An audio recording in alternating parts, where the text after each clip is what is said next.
Paano nga ba mag-register sa Metro Bank Online Banking? By the way, kung first time mo sa channel na to and gusto mo pa ng mga online tutorial videos katulad nito, please click the subscribe button. Kung sakaling meron ka ng Metro Bank accounts, mapa debit card man yan or ATM na katulad nito, o di naman kaya meron ka ng mga credit card, pwede ka nang mag-sign up sa Metro Bank Online, kung saan pwede mong ma-access yung bank account mo gamit lang ang computer or cellphone mo. Katulad nito, makikita ko yung balanse ko. Pwede rin ako magpadala ng pera sa ibang wallet katulad ng GCash, Maya, or ibang bangko katulad ng BDO, BPI at marami pang iba. And syempre, pwede rin ako magpadala ng pera from Metro Bank to another Metro Bank account. Bukod pa dyan, pwede rin ako magbayad ng bills dito sa Metro Bank Online. Hindi ko na kailangan lumabas. Instead, hahanapin ko lang dito yung bills, halimbawa, Meralco, andito na siya kaagad. Meron din yung iba katulad nung sa Tubig, Maynilad katulad nito, o yung mga credit card natin sa ibang provider, pwede rin yan bayaran dito. At bukod nga sa pagbayad ng bills, meron pang ibang features katulad ng pag-load, cardless withdrawal, time deposit, at marami pang iba. So magka-sign up na tayo sa Metro Bank Online. Unang-una, dapat pumunta muna kayo sa website ng Metro Bank. That's metrobank.com.ph. Kung gamit nyo naman ang cellphone ninyo, i-open nyo lang yung Google Chrome at i-search ang Metro Bank katulad nito. Makikita nyo rin yung website na metrobank.com.ph. I-open nyo lang yan or i-tap nyo lang yan.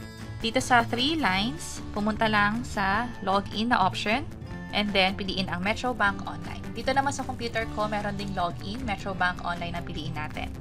I-close ko lang to. At hindi tayo mag-login gamit yung username at password. By the way, may pagkakataon na baka makita nyo pa tong option na nakikita ko sa phone, yung parang nag-load pa. Pero eventually, dapat ganito yung makita nyo, close nyo lang to, at pareho na yung makikita natin. Ang i-click natin ay yung sign up. And then, proceed to sign up tayo. Kung mapapansin nyo, parehong-pareho na yung mga hinging information. Kailangan nyo ng username, and complete details about sa inyo, maging kung ano yung detalye sa bank account ninyo or credit card sa Metro Bank. At dahil pareho lang yung magiging itsura at mas malaki yung view gamit yung computer, proceed ako gamit yung computer ko. Pero again, basta nasa tamang website kayo ng Metro Bank, kahit anong device pa ang gamit ninyo, kahit cellphone, tablet, or computer man yan, pareho lang yung magiging itsura at proseso. Umpisahan na natin para sa username at least 8 characters. So, kayo na yung bahalang mag-decide kung ano yung username na gagamitin ninyo. Ang mahalaga ay kapag mag-login na kayo sa Metro Bank Online, matatandaan nyo to. Hindi lang yung username, pati yung password. Kung makapansin nyo, mag-check dito kung napasa natin yung password. So, i-edit ko lang tong password ko. Halimbawa, ito. At okay na, na-check na lahat. Bali, 2 beses i-enter yung password. I-check ko tong or i-click ko tong I icon para malaman kung tama ba yung spelling or ito yung gusto kong password. So, nag-match na. Pwede natin palitan yung password kung sakaling maisip man natin. Next naman ay kumpletuhin itong complete name. Yung sa middle name, optional lang kasi may pagkakataon na sa birth certificate walang middle name na nakalagay. Kapag ganon, skip nyo na lang to. Pero sa akin, since meron naman, lagay ko na din. And then, nickname. Any nickname, pwede naman. Siguro sa akin, pareho na lang. Para sa account number, ito yung 13-digit account number. Saan to makikita? Pwedeng doon sa deposit slip or di naman kaya sa mismong ATM card ninyo. Sa baba ng pangalan, andito yung account number. Itong nakikita sa taas, card number ito. Hindi ito yung account number na kailangan. Inside, ito talaga yon. At ito ay ilalagay natin dito. Account alias naman, sa akin siguro ipapareho ko na lang sa name ko. Kayo na rin bahala mag-decide dito. Para sa cellphone number, nung nag-open ako ng bank account sa Metro Bank, may pinrovide akong mobile number or cellphone number doon. So yun yung ilalagay natin dito. At email address.